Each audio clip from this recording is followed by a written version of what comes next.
കേരളത്തിലെത്തിയ രാഹുൽ ഗാന്ധിയുടെ പ്രസംഗം മലയാളത്തിലേക്ക് പരിഭാഷപ്പെടുത്തിയ പി.ജെ. കുര്യൻ സദസ്സിനെ ചിരിപ്പിച്ചു കൊന്നു.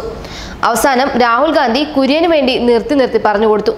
എങ്കിൽ പോലും എല്ലാം കൈവിട്ടു പോകുന്ന അവസ്ഥയിലായി കുര്യന് അടികിട്ടിയപ്പോൾ താരമായി രാഹുൽ ഗാന്ധിയുടെ പത്തനാപുരത്തെ പരിഭാഷ നടത്തിയ ജ്യോതി വിജയകുമാറാണ്.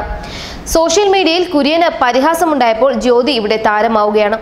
ചെങ്ങന്നൂരിൽ മത്സരിച്ച UDF സ്ഥാനാർത്ഥി വിജയകുമാറിന്റെ മകളാണ് ജ്യോതി വിജയകുമാർ. നേരത്തെയും രാഹുലിന്റെ പ്രസംഗത്തിന്റെ പരിഭാഷകയായിട്ടുണ്ട് ജ്യോതി. തൃപ്രയാറിൽ നടന്ന ഫിഷർമെൻ പാർലമെന്റിൽ വെച്ചുള്ള ജ്യോതിയുടെ പരിഭാഷ ഏറെ ശ്രദ്ധിക്കപ്പെട്ടിരുന്നു. ഇത് 5ാം തവണയാണ് ജ്യോതി രാഹുൽ ഗാന്ധിയുടെ പരിഭാഷകയാകുന്നത്. നേരത്തെ സോണിയാഗാന്ധിയുടെ പ്രസംഗവും ജ്യോതി പരിഭാഷപ്പെടുത്തിയിരുന്നു. രാഹുലിന്റെ പരിഭാഷകയായി സ്റ്റേജിൽ കത്തിക്കയറി നിന്നെങ്കിലും നേരിട്ട് സംസാരിക്കുമ്പോൾ ഒട്ടും വിനയം കൈവിടാതെയാണ് ജ്യോതിയുടെ സംസാരം. അതേസമയം രാഹുൽ ഗാന്ധി ഇംഗ്ലീഷിൽ നടത്തിയ പ്രസംഗം ശരിയായി കേൾക്കാതെ മുൻ രാജ്യസഭാ ഉപാധ്യക്ഷൻ പി.ജെ. കുര്യൻ പരിഭാഷപ്പെടുത്തിയത് കല്ലുകടിയായി മാറി. 1-2 വാചകങ്ങളിൽ നിർത്തിയായിരുന്നു രാഹുലിന്റെ പ്രസംഗം. സമീപത്തു നിന്ന് പരിഭാഷപ്പെടുത്തിയ കുര്യന് പല വാക്കുകളും ശരിയായി കേൾക്കാനായില്ല.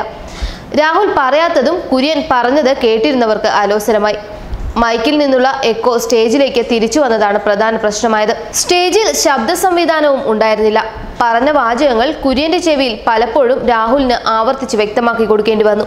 പ്രസംഗത്തിലെ ആദ്യ വാചകത്തിൽ RSSനോടും BJPയോടുമാണ് നമ്മുടെ പ്രധാന പോരാട്ടമെന്ന രാഹുലിന്റെ വാക്കുകൾക്ക് കുര്യന്റെ പരിഭാഷ BJPക്കും CPMനുമെതിരെ എന്നായി.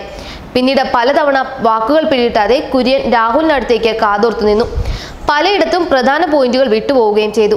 അങ്ങനെ പ്രസംഗത്തിന്റെ ഒഴുക്ക് നഷ്ടപ്പെടുന്നുവെന്ന് മനസ്സിലാക്കിയ രാഹുൽ തൊട്ടുപിന്നിലിരുന്ന AICC ജനറൽ സെക്രട്ടറി KC വേണുഗോപാലിനെ നോക്കി 2 തവണ കൈകാട്ടി. പരിഭാഷകനെ മാറ്റുന്നതിനെക്കുറിച്ച് ഇതോടെ വേദിയിൽ ആലോചന നടന്നു. മറ്റാരും ഇതിന് മുതിരാതെ വന്നപ്പോൾ കുര്യൻ തന്നെ ദൗത്യം പൂർത്തിയാക്കി. പ്രസംഗപീഠത്തിനോട് ചേർന്നു നിന്ന് കാര്യങ്ങൾ മനസ്സിലാക്കിയ ശേഷം മൈക്കിനടുത്തെത്തി പരിഭാഷ നടത്തേണ്ടിയും വന്നു. വേദിയിൽ സൗണ്ട് ബോക്സ് ക്രമീകരിക്കാതിരുന്നതിനാൽ പ്രസംഗം ശരിയായി കേൾക്കാനാകുമായിരുന്നില്ലെന്ന് P.J. കുര്യൻ പിന്നീട് പറഞ്ഞു. ന്യൂസ് ഡെസ്ക് മലയാളി വാർത്ത.